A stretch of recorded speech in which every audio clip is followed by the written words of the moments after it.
will talk about now, how do I envision change in the political system happen? And I'll just speak on that generically. I envision that change taking place based on young adults and those in their early 20s, actually, or 30s, actually stepping up to the plate and taking an active position on boards that are available to the individuals in different counties and states, and appointments that may take place. In terms of the political system happening, I think that the young adult population has a lot of value to add to the current political process, as well as just civic obligation opportunities available for an individual. With that said, most of my civic participation has also taken place under the sorority realm. So in terms of work with with the Alpha Kappa Alpha chapter in the Fort Washington metropolitan area, it has been heavily focused this year on voter registration and voter mobilization.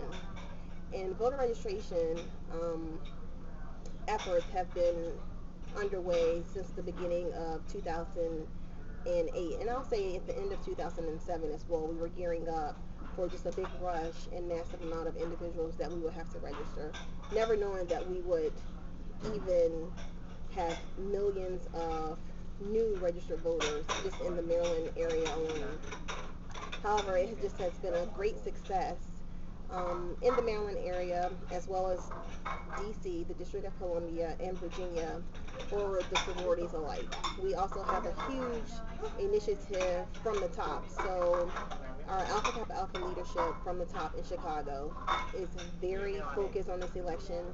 We are mobilizing attorneys so they can serve at the polling sites so that everyone has a fair chance to cast their vote. We're also mobilizing young individuals to hand out flyers, support particular campaigns that may be going forward. For instance, a telecommunication bill will be on the ballot, question number F in Maryland. It's Prince George's County specific. However, it's a very important telecommunications tax because for each household, this tax will affect your landline, any wireless communications that you have, as well as your cell phones. And we know as a population that many households have up to 4 or 5 cell phones in the home at any given time. Then if you add your landline into this, as well as your wireless internet connection services from Comcast, Verizon, the like, that amount can surpass the $50 mark for each individual in a home, a $50 addition on top of your current bills that you have now. We cannot afford that increase in Maryland and Prince George's County.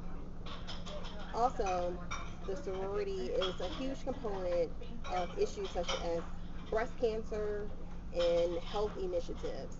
I spoke earlier about our directive for domestic violence involvement from the community and elected officials. However, we also are very much focused on health issues and disparities that take place in the Prince George's County area.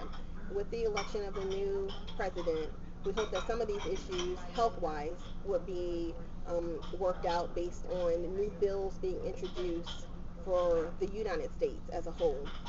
That there will be no one that will not have health insurance or health care that's proper for their particular ailment, or just the family history of any diseases or what have you going on in the community. So with that being said, the sorority plays a huge part in advocacy on different campaigns. And some of our heavy hitters have been domestic violence, the voter registration, and voter mobilization. Now that we're 5 days away from this election, it's very important that we actually get out and vote. So my sorority and the leadership within came up with an initiative that's called Take 5 to the Polls. Take 5 to the polls any way you can.